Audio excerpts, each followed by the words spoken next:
Hi,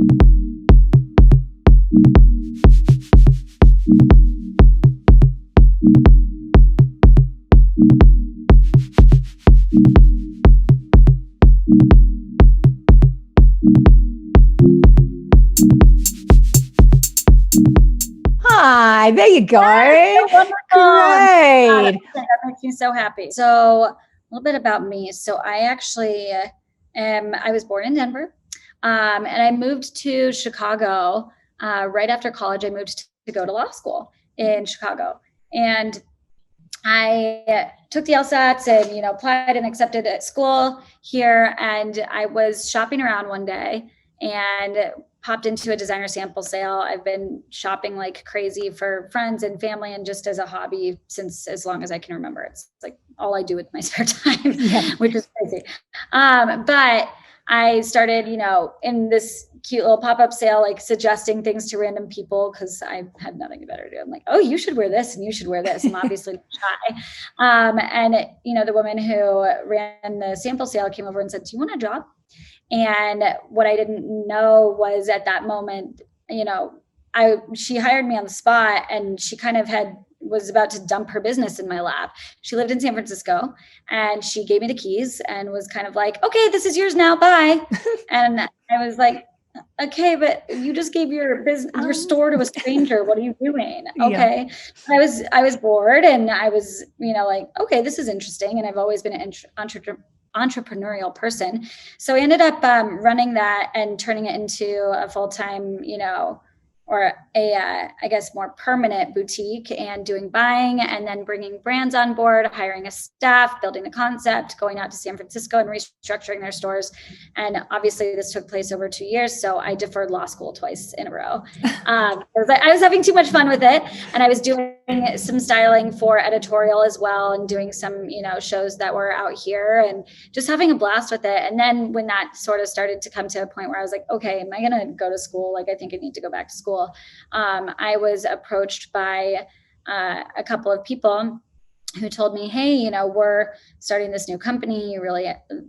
We'd really like to talk to you. We're hiring our first stylist. And I was like, what are you talking about? What is this? And it was Trunk Club. And I don't know if you're familiar with Trunk Club, but we were acquired by Nordstrom in 2014. But it really was the first styling service, I would say, for people, especially the first box program service. So I remember when Stitch Fix came out a couple years after we started Trunk Club, and we're like, oh, that's like not going to be anything. And of course, it's like the most amazing business ever. But I was with Trunk Club for 8 years and I started as a stylist and built my own book of business based on people that I had worked with before, both at that boutique and, freelance styling. Mm-hmm. And then, started to train other stylists and developed the custom clothing business. And by the time I was, towards the end of my run there, I was running the custom clothing business from the sales side. And I remember thinking to myself, what do stylists do who don't have the umbrella of a retail company? I know that they're out there. I know there's a lot of people who work on their own, and I'm more just curious as to what they do. And so naturally just started reaching out to a couple of them and going to lunches or coffees, et cetera. And how do you run your business? Where do you shop? What are the services you offer? How do you charge your clients? How do you keep track of them? What are you doing? And I think we talked about this prior, but my brain was like exploding when I was talking to them because of the way that they were telling me that they run their business and the processes they have and the disjointed systems, lack of technology, the amount of time it takes to work with one client or do one appointment, the lack of resources, quite frankly, that entrepreneurs have in general is astounding. But specifically for this subset of incredible, talented people, I was like, this is not right. So I started to brainstorm and I was like, well, I wonder if I could maybe help. And, I love tech and I had wanted to jump after Trunk Club and potentially run a sales team at a tech startup or something like that. And I thought, well, what if I could build something? And I hired a tech team and I left Trunk Club and decided to build what I thought could be the foundation for something that would make it easier for stylists to run their own businesses successfully and provide a really amazing tech forward experience to their customers. So tell me about Trunk Club and the resources that you have there, the function of Trunk Club, and then, conversely, what resources were lacking for the stylists who were working on their own at the time. Yeah, so the interesting piece is, there was an evolution with Trunk Club with who the stylist was. So when we first started at Trunk Club, all of the stylists that were working there for, I would say, the first 4 to 5 years, for the most part, every single one of them was extremely entrepreneurial. It was very much running your own book. It was very much like self-sourcing all your business, working with people in person, doing closet edits, all of this kind of stuff. The majority of things that stylists who are independent do now. I think as, you get acquired by a bigger company and, things start to grow and scale, et cetera, they get streamlined. And I think what ended up, kind of being developed was it turned into a little bit more towards like what the Stitch Fix model looks like, right? Where it might not have been as like, hyper personalized. Someone's in your home. Someone is like your best friend and your concierge and your stylist and your like therapist all at once, right? Like I think the relationship styles change. So I think that the things that we built at Trunk Club were amazing, and the tech team that we had was amazing. Just generally, the team there was incredible, and I'm still very close with a lot of them, and I work with a handful of them now. But I think that the majority of the tools that were built there were built for that second kind of stylist. They weren't built really for the person who was hyper self-sufficient at building a book of business and really incredible at selling and very entrepreneurial. They were built for the person who maybe wasn't as entrepreneurial and like maybe needed a streamlined process that they did everything the same way within. So I think, to me, I thought, okay, it makes sense to not focus on your top salespeople and building tools for them, and maybe building more tools for people who aren't top salespeople in an organization to act like the top salespeople, right? Like that makes sense. But when you only have these entrepreneurial people, which are the stylists that are pretty much the target for our platform now, they have their own businesses, they work on their own, or at least they're doing it part-time on their own, and they can figure a lot of stuff out solo. Then you have to think, well, what are the tools that those people need? Like those are the tools that we wanted to focus on. And a lot of that has more to do with making it easier to have a digital wardrobe for a client and share it with them, and, help the customer be able to mix and match things without having to create a 30-page PowerPoint or Canva deck. It's, being able to mix in what they have with what they want a client to purchase and show them different ways to style. It's having partnerships with different retailers so that these stylists have one consolidated place where they can receive commissions for the products that they sell, because that is really important. It's a big part of what they do, and they should be compensated for it. And retailers, should focus on, rewarding the people who are bringing them new business, quite frankly. I completely agree. I think everyone's already heard me say this a million times, but stylists as entrepreneurs, they're business owners with their own micro community of really, really loyal customers that end up spending so much more than the average basket size in any store. So it makes no sense to me why they wouldn't be prioritized. In marketing, you'd call them the mavens of a brand. And it's not, and I guess the only, potentially one of the challenges for the retail market is, up until now, they've not really known how to engage with a stylist and develop that commercial relationship outside of the parameters of, oh, well, you're an ambassador for our brand or what have you, which is in direct conflict with a stylist who wants to provide an unbiased selection. Sometimes it's going to be from that brand, sometimes not. And to that point, what we started to realize after we continued to develop and build our platform and start on this sort of like partnerships path was that retailers really didn't know how to capitalize on these amazing people. They not only didn't know how to reach them or work with them in an authentic way, to your point, but they also operationally couldn't handle it. So figuring out how to like work with like 5,000 1099 people, which honestly the market of independent personal stylists in the US is actually closer to like 50 or 60,000. Figuring out how to work with all these people, pay them commissions, allow them to like pull or sell or, click through online, whatever.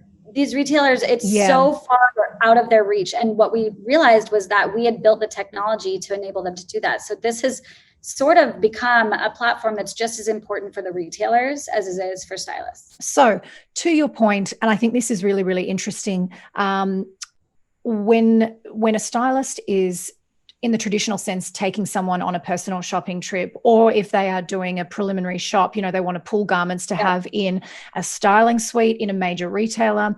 The process has been so cumbersome. There's been so many challenges. The brands don't have, logistically, they don't have the tools to be able to put garments aside and keep track of them or lend them out without the stylist having to pay for it, take it out, bring it back, refund. The whole process is really, really slow. You know what's crazy? So one of the stylists who I talk to now all the time, she's so amazing. Her name is Meredith. She's in DC, and she was telling me when she got on the platform in February, she was like, oh yeah, I probably have about $70,000 on my credit card at any given time.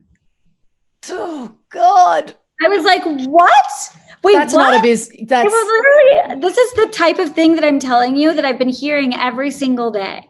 Yes. And it's so mind blowing. And so, for us, being able to create software that streamlines the consignment aspect and allows stylists to shop online for their clients, send their clients links, also send style boxes, which is essentially the same thing as like a Stitch Fix or something, sending things on consignment and doing those consults virtually, being able to go in stores and pull, being able to bring a client in store. These are all completely different channels, and they're all difficult for retailers to manage. But the software that we built, this is what bridges the gap. So like stylists now have like a streamlined process and an easy way to access all of these partnerships in one place, figure out where their commissions are coming from. They're going to get higher commissions through us than anywhere else.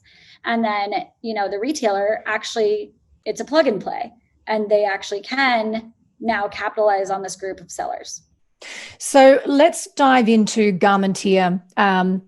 Let's look at the most popular tools and functions first, because I know for a lot of stylists and image consultants, as you said, they've been running their own business, patching together processes and systems.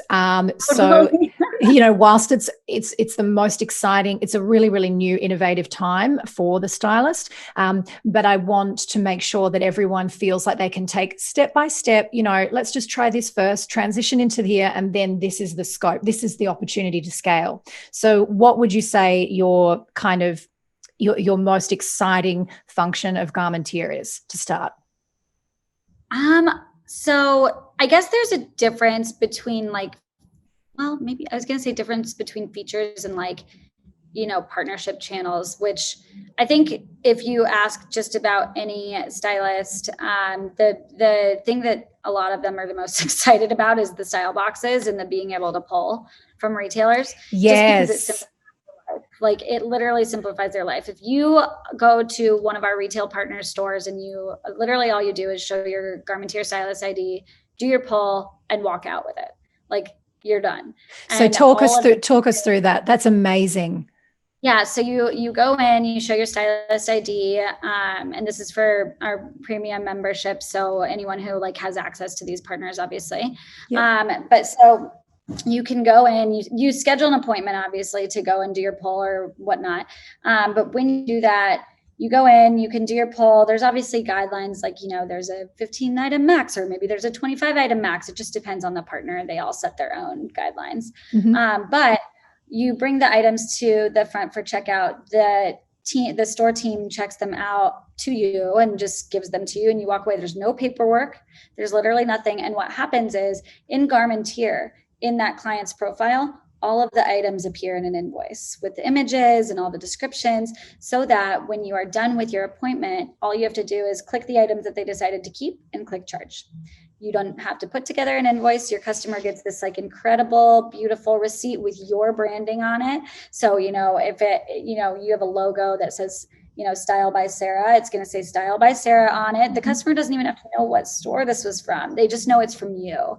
And I think that that's all that really matters. And one of the biggest things that I cared about when we started building this platform was helping stylists continue to brand themselves in all of the ways that might seem small to them. So charging someone on Venmo might sound easy, but it doesn't make you look professional, and it doesn't help people to take you seriously as a business person, which also means you're going to have a harder time charging higher rates and getting more retention from your clients. And these are things that happen over time, right? So a lot of people will be like, oh, but it's just easier. And it's kind of like, that's a short-term way of thinking about it. You really want to make sure that you have a brand strategy and that things are consistent for your customers. Yes, you do. And yeah, exactly. And you're such a guru on this, right? So thank you. But everything you are, and everything down to the fact that their business name is on the client's bank statement when they use Garmentier. That matters, right? Like they can now say, oh, absolutely. That's here. Oh, how professional is that? And the fact that, when you are invoicing someone in QuickBooks, you can't send this like beautiful receipt with all of the item photos. And then going forward, you don't have any way to have their wardrobe cataloged unless you're like, using a bunch of different tools that hack it together. And I think the point here is like, you go to a store, you do a pull, you bring the stuff back after the client has already been charged in Garmentier. They have a beautiful receipt. You didn't have to do anything. You got commission. Your customer has the best possible experience because it's your logo, your branding, your receipt with all of the images and et cetera that they would expect to see from a top retailer. All of these things are really crucial to a well-rounded, amazing customer experience and to reducing the stylist's workload. Absolutely. So with these style boxes, you can then send them, you can package them, wrap them, put your own personal touch on them from a branding perspective, send them to the client. And then in that sort of account, you've got the record, the permanent record, I guess, of what they've purchased, like their purchasing history. And then I guess in addition, the items that they already own. So you can then kind of sort of provide styling. Yeah. Yep, you can match. You can use our lookbooks to mix and match wardrobes. You can send proposals of items so that the customers can have a preview of what's coming to them. And I think, the polls are different than the style boxes. Polls are going to be like for doing an in-person appointment. Sometimes people who don't live in the same city as a store that we are partnered with, they would use a style box as a poll. So they'll send it to themselves. But essentially, with style boxes, it's kind of cool because you don't have to do any of the shipping. You don't have to do the packaging. So you're shopping online at these retailers' websites and you're choosing items and popping them into a, virtual, whatever, style box. Our team is connected, Garmentier is connected with that retailer and it essentially facilitates it. Excuse me. It facilitates a consignment box being sent. So the items are getting sent from e-com to that client's house. However, to your point about the branding, et cetera, the items are packaged with the stylist's branding with a packing slip. Like wow, items in there. So like when you get a box, you'll get like these 10 items. Let's say it's from Vince. You get these 10 items that were hand selected. There's a little packing slip in there. I might have one somewhere. But I'm like, where is it? But it'll have my stylist logo is right there. And it says Style by Sarah, style box. Here's your instructions. Has little instructions inside and a little signature from you. Has a beautiful little list with pictures of all the items that came. Wow. What to do next, like the whole deal. So it's a very easy and delightful, really, client experience. And there's a shipping label included in there so that the customer can send it. For those that aren't familiar with the back end of e-coms, what it's like to run an e-com store or a brand, I don't know how you have managed to do that, to get to kind of coordinate the e-com warehouse, the individual warehouse packing teams to be able to put the right packaging slip in. Like the whole thing is just blows my mind how you were able to do that. It's wild. Yeah. So we have plugins and we have a vendor portal, et cetera. It actually allows the retailer to fulfill both from e-com as well as from their stores. So they can fulfill from different warehouses. They could actually fulfill from stores wherever it needs to go through. And I think this is where I kind of come to that, you were asking me, how are things doing during COVID? And this was a big struggle for people during COVID was how do we allow our salespeople or stylists to sell remotely? Okay. That's our bread and butter. And also, how do we give access to the inventory channels that we want to be using the most instead of ransacking our warehouse when all of our stores are full of all this product? And now we have this 3PL and all of these shipping situations that are nightmarish with closures of stores, and need to use our stores now as fulfillment centers because there's no foot traffic, and all of these kinds of things are really important to retailers. So it wasn't something we anticipated. We know that that's like really the future of retail, is being able to optimize those things, but we didn't anticipate that coming so soon. And I think our platform was able to provide some relief to these retailers and give inventory access to where they want it to be the greatest.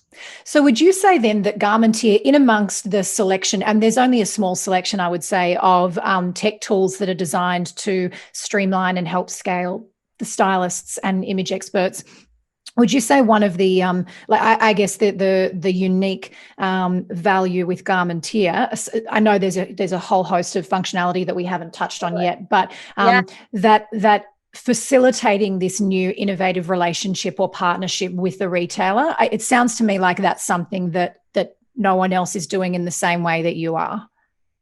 Yeah, I would say that that's a really big thing for us that's very proprietary and differentiates us from everyone else. And I think it's going to set us up to really be able to offer stylists the absolute best selection of partners to shop from, of ways to shop. And I think that's what, for any stylist who's doing a lot of personal shopping, which is the majority of them,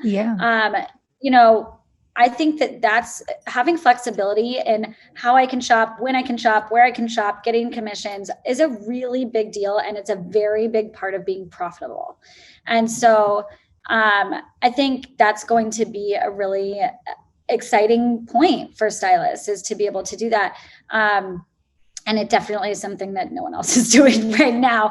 And I don't know that we intended to go that far down that path, but it's sort of evolved into what this truly, is in a behind the scenes way. And I think everything else at its core with Garmentier is really built with the idea in mind that we just want to make this easier. We just want to make this easier for a stylist to do a great job. It sounds like you're developing, or you have developed and now offer an omni-channel business model for stylists, where you can provide shoppable lookbooks and content from an online shopping perspective, but then you're also facilitating the physical bricks and mortar experience as well, which I honestly don't know what part has been the most cumbersome for stylists, trying to organize just to get a pair of jeans on a rack for your client in a store, or trying to facilitate serving the client online. So if you're able to offer, I guess for those that don't know what an omni-channel experience means, I mean facilitating the ability to work with brands and product both in store and online in a seamless way for the customer.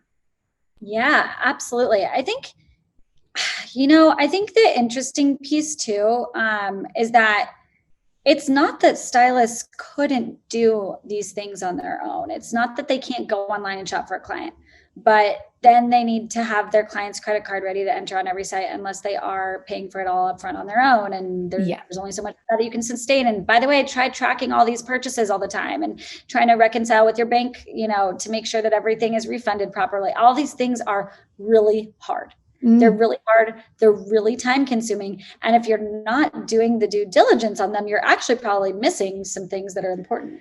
Yes, exactly. Or walking around with $70K on your credit card. Which is like still so crazy to me. Love you, Meredith, but that was nuts. We're frightened for you, Meredith. We're frightened. I mean, now she uses our platform now, and she's like, this has changed my life. And it's so cool to see. It's like amazing to hear stories like that.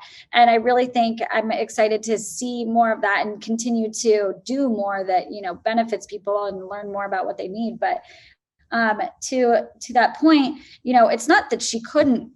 Let's use Meredith as an example. It's not that she couldn't go shop online and do those things. It's not that she couldn't go into a store and purchase things for a client, but can you do it in a way where A, you're making great commission, B, all the things are already like, you're not going to have a tough time putting together a beautiful invoice for it. C, you don't have to have a huge balance on your credit card. D, like all of these things contribute to it. So there are a lot of people and stylists, just as anyone else who's an entrepreneur, people are hustlers and they figure out ways and systems for them to do it on their own. And I think the one hurdle that we are, going to continue to have to like learn our way around is like, how do we get stylists to adopt a process that is different than what they're used to, but is way, way, way easier for them in the long run? I think when stylists understand the commercial implications of reducing the time it takes to do certain tasks and being able to streamline processes, that means you've got more time. It means you can broaden the scope. It means you've got an opportunity to pivot if you need to, focus more on client retention, which again is a sort of a pocket that I think is undervalued at the moment. What are you doing to retain and re-engage and drive growth with your existing client base? But I know it's particularly for stylists who are artists. They have a natural flair for color and texture and design, and then to have to seemingly shift everything they do into this sort of digital, tech space can feel uncomfortable. And it's definitely a barrier, but making the processes as user-friendly as possible and starting with something small. For example, the invoicing. If I don't have things automated, I will forget.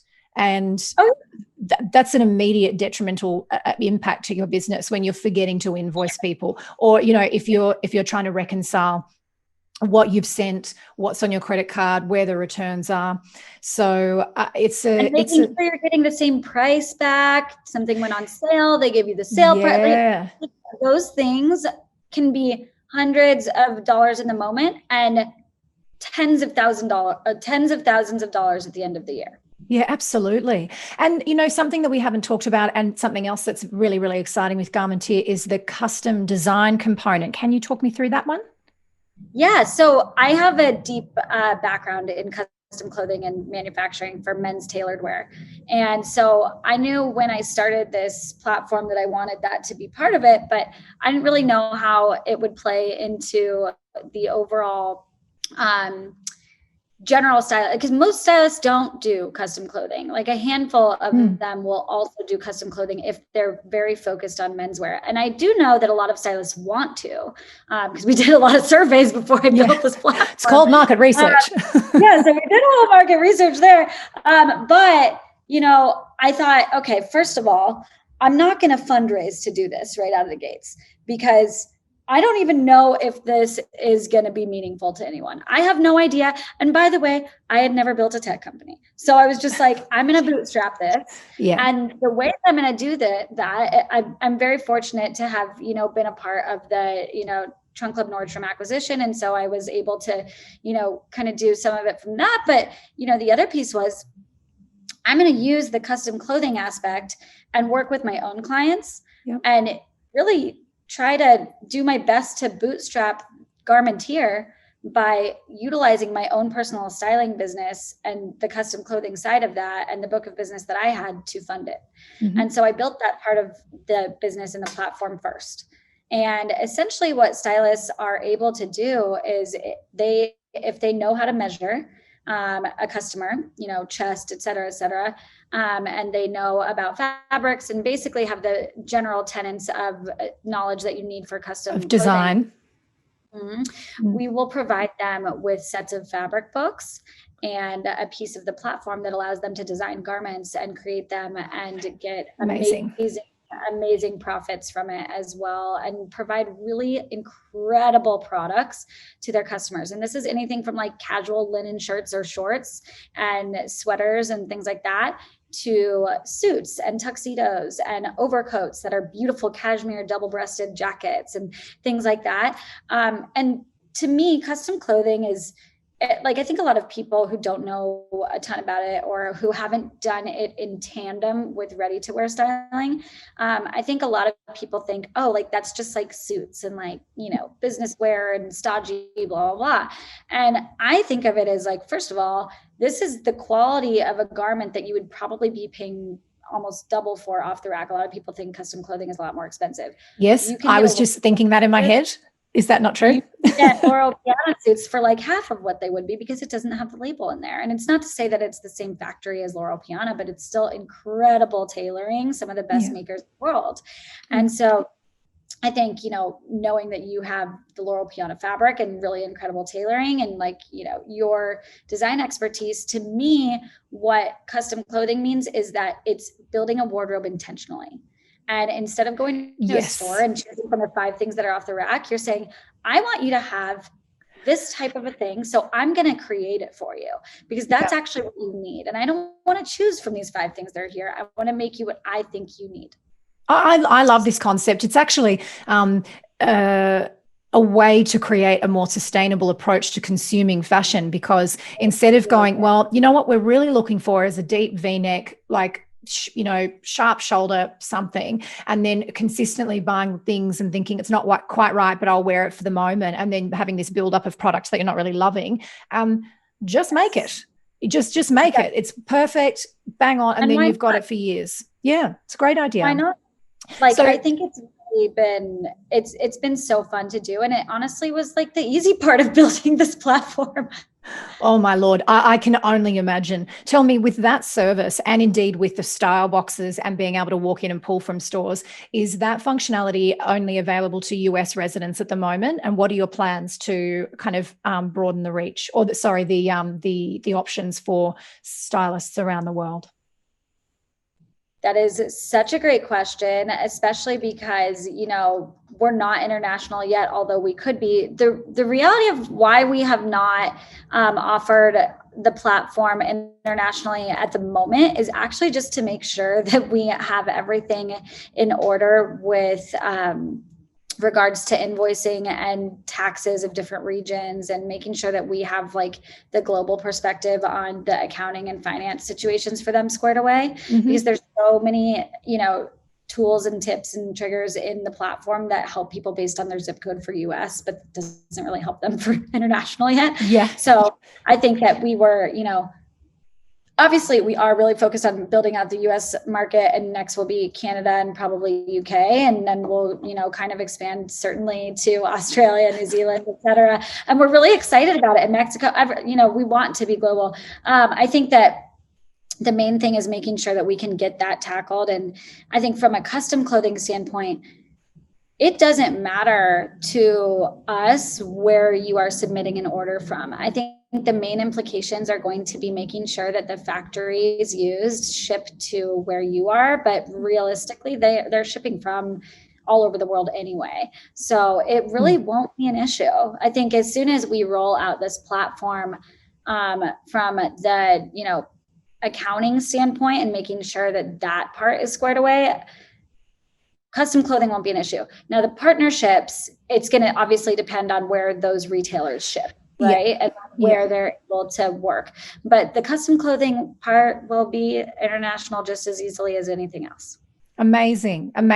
So are you opening up sort of subscribers or stylists to sign up to Garmentier now, or are you still in the kind of, you're in a beta phase? Or we're opening it up now. We definitely have been, we definitely have been cautious over the past year to onboard in a way where we know that we can support everyone and do a really great job, learn from them, let them learn from us, give them really high touch attention and support to building their business. And we wanted to make sure that we onboarded people to the point where we could still be really high touch with them as our team grew as well. And we definitely have gotten past that point, and we have been onboarding people all fall. And it has been so fun to see. We haven't really, it's funny, we haven't really advertised at all. Yeah. So everything has been word of mouth and Instagram, but we're probably going to start putting the word out there a little bit more as we go further into the fall and winter, because now we're in a place where we're like, okay, this is ready to rock for you guys. Like, we want you guys to be able to use this as much as possible, and doors are open. Come on in and, use it to your advantage, make more money, have a better work day, have a better year. Like, we want you to be able to do that.